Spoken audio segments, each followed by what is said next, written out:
Welcome back, intrepid explorers of the untold and the unscripted. I'm Michael Atencio, diving once again into the labyrinth of history's greatest what-ifs. Today, we're not just dialing back the time machine, we're giving it a good old-fashioned spin and landing smack in the middle of 3200 BCE, amidst the bustling city-states of ancient Sumer. Brace yourselves, for we're venturing into a realm where the concept of writing was as fleeting as a mirage in the desert, never to be inked into existence. Yes, you heard it right. A world sans cuneiform tablets, devoid of hieroglyphics, and where tweets are still just the sounds birds make. In this peculiar alternate reality, the Sumerians are left with nothing but furrowed brows, scratching not from bewilderment, but for the sheer lack of any medium to record their burgeoning thoughts. Imagine the Great Library of Alexandria, not as the beacon of ancient knowledge, but rather the great hall of really good memories, where tales are passed down through whispers and emphatic gestures. The Rosetta Stone in this universe is relegated to the role of an overly ornate doorstop. And as for the Magna Carta, let's just say King John's reign was a lot smoother without any pesky written promises to hold him to account. Picture, if you will, the ancient Egyptians, those pioneers of civilization, resorting to an intricate system of interpretive dance to convey the complexities of their society.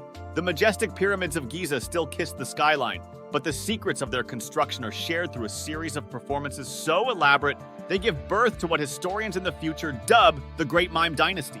Leapfrogging to ancient Greece, we find Plato and Aristotle in the throes of the most intense game of charades the world has ever seen.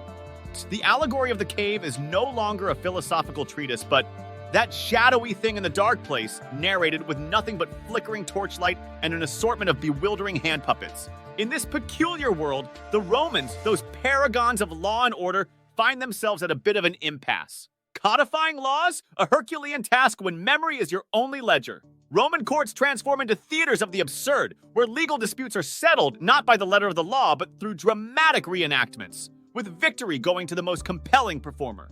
When in Rome, bring your costume trunk becomes the guiding adage, much to the bemusement of all.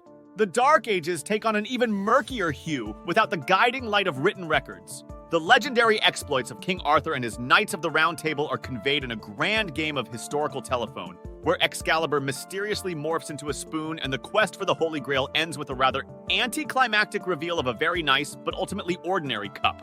And the Renaissance? Oh, the Renaissance becomes less about a rebirth of art and learning and more a grand reenactment seance.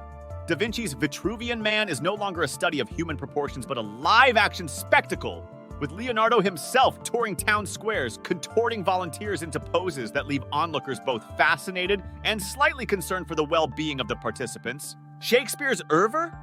An exercise in nightly improvisation, where to be or not to be hinges entirely on the audience's mood that evening. Gutenberg's printing press, instead of revolutionizing the spread of knowledge, earns its fame for the most extensive stamp collection the world has ever seen, much to the chagrin of letter enthusiasts everywhere.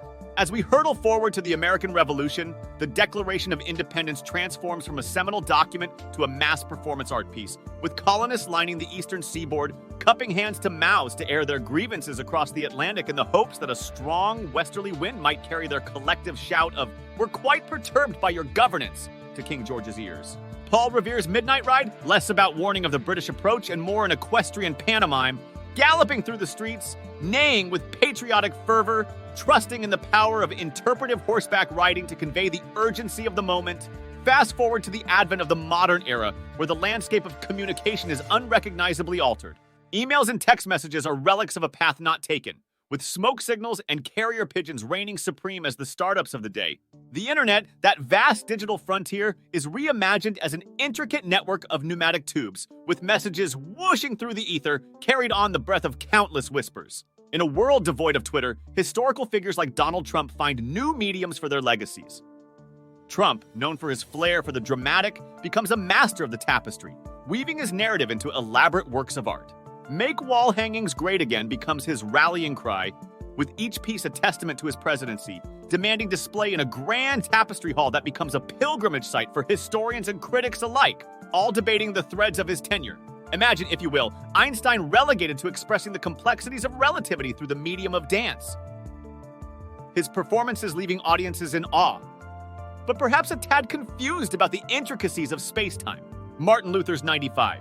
Theses transformed from a written challenge to the Catholic Church to a silent protest, with a blank piece of parchment nailed to the church door, sparking a reformation fueled by puzzled glances and whispered speculation. In the scholarly courts of the Islamic Golden Age, the absence of writing doesn't hinder the pursuit of knowledge, but instead transforms it into a spectacle of intellectual competition. Al-Khwarizmi, deprived of paper and pen, turns mathematics into a grand tournament, with algebraic principles laid out in a mosaic of tiles, captivating onlookers with the beauty of equations made manifest in art. The Enlightenment, that era of reason and discovery, finds new expression in the absence of the written word. Benjamin Franklin, unable to record his electrical theories, turns Philadelphia into a living laboratory, with public kite-flying demonstrations during thunderstorms that electrify, quite literally, the masses, illuminating the principles of electricity in a communal burst of enlightenment. The Industrial Revolution, that great upheaval of smoke and steam, unfolds not in the pages of patents but in the public square, where inventors unveil their creations in a spectacle of steam and gears. James Watt's steam engine, instead of being sequestered in workshops, is paraded through the streets, a marvel of engineering that draws crowds and inspires a generation of tinkerers and dreamers. As the drums of war beat through the ages, the absence of written orders transforms battlefields into chaotic tapestries of color and sound. Signal fires and colored smoke become the lexicons of strategy, with the occasional pigeon trained in the art of interpretive pecking, delivering messages that are as much about flair as they are about information. The Cold War, stripped of its diplomatic cables, devolves into a frosty standoff of ice sculptures, with the US and USSR vying for supremacy in a silent, chilly contest of wills. In the modern digital age, the void left by writing is filled with visual and performative creativity. Social media becomes a canvas of expression, with selfies and silent films telling the stories of a generation. TikTok, devoid of captions and comments, becomes a bastion of mime and physical comedy, reviving the silent film era for a new audience. Emojis, in the absence of text, evolve into a complex language of symbols, each fruit and vegetable imbued with layers of meaning that scholars will spend lifetimes deciphering. In the realm of science, the tradition of peer-reviewed journals is replaced by a grand tradition of scientific theater, where discoveries are announced not in dry prose but in dynamic performances. The revelation of the Higgs boson at CERN is not a seminar but a spectacle. With physicists donning costumes of quarks and gluons, their dance a visual symphony that conveys the fundamental forces of the universe in a whirl of color and motion.